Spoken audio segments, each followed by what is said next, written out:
اعوذ باللہ من الشیطان الرجیم بسم اللہ الرحمن الرحیم۔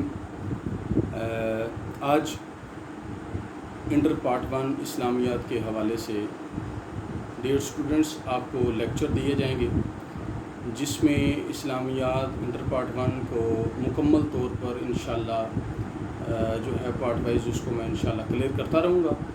تو آپ آج ہمارے جو ٹاپک ہے اس ٹاپک کا عنوان ہے، جو سب سے پہلا ہمارے چیپٹر نمبر 1 کا عقیدہ کا سوال ہے، اس پر ہماری گفتگو ہوگی۔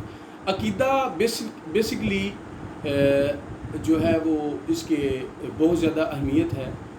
عقیدہ مضبوط ہوگا تو عقیدہ کی وجہ سے ایمان مضبوط ہوتا ہے، کیونکہ اصل عقیدہ ہے کیا؟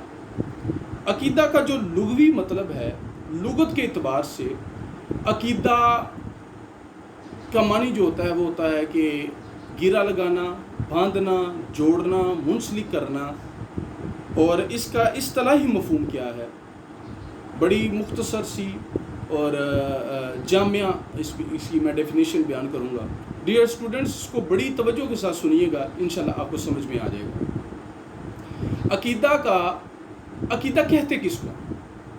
عقیدہ اصل میں انسان کے وہ پختہ اور اٹل نظریات، پھر سن لیجئے گا، انسان کے وہ پختہ اور اٹل نظریات جو انسان کی زندگی میں یقین محکم کا درجہ حاصل کر لیتے ہیں، عقیدہ کہلاتا ہے۔ نظریہ جو ہوتا ہے، کوئی بھی انسان اگر اپنے کوئی کام کو عملی جامہ پہنانا چاہتا ہے، اس کو دیکھنا چاہتا ہے، پرکھنا چاہتا ہے، تو اس کو اگر عملی صورت میں اگر اس کو مظاہرہ کرنا چاہتا ہے تو نظریہ سوچ اس میں بڑی زیادہ کار فرما ہوتی ہے۔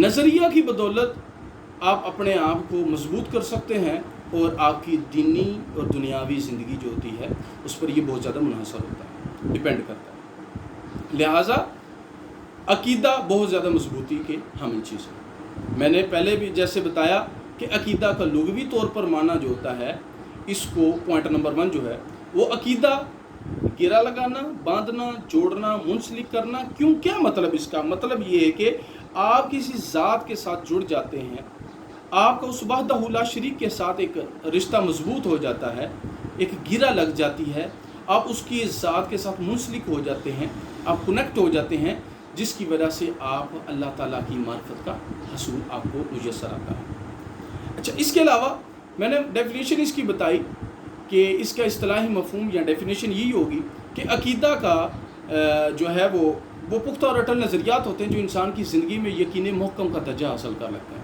اس کی مثال کیسے ہے؟ میں آپ کو ایک مثال دے دیتا ہوں کہ اگر کسی انسان نے، کوئی ڈاکٹر ہے، کوئی انجینئر ہے، آپ کسی ڈاکٹر کو دیکھتے ہیں، کسی انجینئر کو دیکھتے ہیں، تو آپ اس سے انسپائر ہونے کی کوشش کرتے ہیں۔ فوراً سے پہلے آپ کے دماغ میں کچھ نہ کچھ چلتا رہتا ہے، ایک سوچ کار فرما ہوتی ہے۔ اس سوچ کے جو ہے اس کے ساتھ ساتھ آپ کا ایک سوچ بننے کے ساتھ ساتھ آپ اس کو عملی جامہ پہنانے کی کوشش کرتے ہیں۔ جب آپ اس کو عملی جامہ پہنانے کی کوشش کرتے ہیں تو آپ کو اس کے لیے پڑھنا پڑتا ہے، اسٹرگل کرنی پڑتی ہے، ایگزام دینے پڑتے ہیں، پھر کہیں جا کے آپ کو وہ پوزیشن ملتی ہے۔ تو عقیدہ بھی اسی طرح کی ایک چیز ہے کہ جتنی دیر تک آپ اس کو عملی جامہ نہیں پہناتے، آپ حقیقت تک پہنچ نہیں سکتے۔ اس کی مثال کیا ہوگی؟ اس کی مثال یہ ہے، جب ایک بیج، اس کی مثال ایک بیج کی طرح ہے، اینی سیڈ، اگر آپ اس کو زمین میں بوتے ہیں، زمین میں لگاتے ہیں، تو اس کو لگانے کے بعد کیا ہوتا ہے کہ اگر بیج اچھا ہوگا تو اس کا ایمبریو جو ہے وہ پھٹنے کے بعد اس کا بیج جو ہے وہ اس کا اچھا پودا بنے گا، اچھا بیج سے اچھا تنا تیار ہوگا، اچھے بیج سے اس کی پیداوار اچھی ہوگی، وہ پھلے گا، پھولے گا، اس کی افزائش ہوگی، اس کی گروتھ ہوگی، اس کی نشو و نما ہوگی۔ جب وہ آہستہ آہستہ پروان چڑھنا شروع ہو جائے گا تو پھر آہستہ آہستہ ایسا ہوگا کہ اس عقیدہ کے بیج جس طرح اچھا ہوگا تو اس کا پھل بھی اچھا ہوگا، اس کے ثمرات اچھے سامنے آئیں گے۔ لیکن اگر بیج گندا ہوگا، عقیدہ اسی طرح، عقیدہ کی بھی اسی طرح مثال ہے، جس طرح بیج اچھا تو پھل اچھا۔ اگر بیج گندا ہوا تو وہ جو ہے وہ فصل دینے کے قابل نہیں ہوگا، پھل دینے کے قابل نہیں ہوگا، اس کی کوئی پوزیشن برقرار نہیں رہے گی۔ تو ڈیئر اسٹوڈنٹس، آپ کو یہ بات یاد رکھنی چاہیے کہ عقیدہ کی مثال ایک بیج کی طرح ہے. اگر ہمارا عقیدہ اللہ پر، اس کے رسولوں پر، اس کے فرشتوں پر، اس کی کتابوں پر اور آخرت پر اگر ہمارا ایمان مضبوط نہیں ہوگا تو یاد رکھیے گا عقیدے کا بیج گندا رہے گا، جس کی وجہ سے ایمان پر خاتمہ نہیں ہوگا. بحیثیت مسلمان ہمیں ان چیزوں کو سمجھنا چاہیے، اور ڈیئر اسٹوڈنٹس یہ آپ کو بھی سمجھنا چاہیے تاکہ آپ کو آسانی کے ساتھ دین کو سمجھنے میں بھی آسانی ہو اور آپ کی زندگی بہتر ہوتی جائے.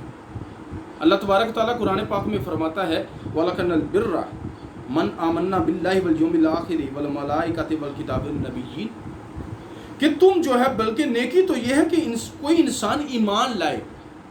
کس پر؟ اب یہ عقیدہ کی بنیادیں ہیں جس کو بنیادی عقائد کا بھی سوال آ جاتا ہے. تو اس پر اللہ پر ایمان لائیں، فرشتوں پر ایمان لائیں، آخرت پر ایمان لائیں اور کتابوں پر ایمان لائیں اور تمام انبیاء پر ایمان لائیں. تو یہ ہمارا عقیدہ کے حوالے سے بہت اہمیت کے حامل چیزیں ہیں. دعا ہے اللہ تبارک و تعالیٰ آپ کو سمجھنے کی توفیق عطا فرمائے.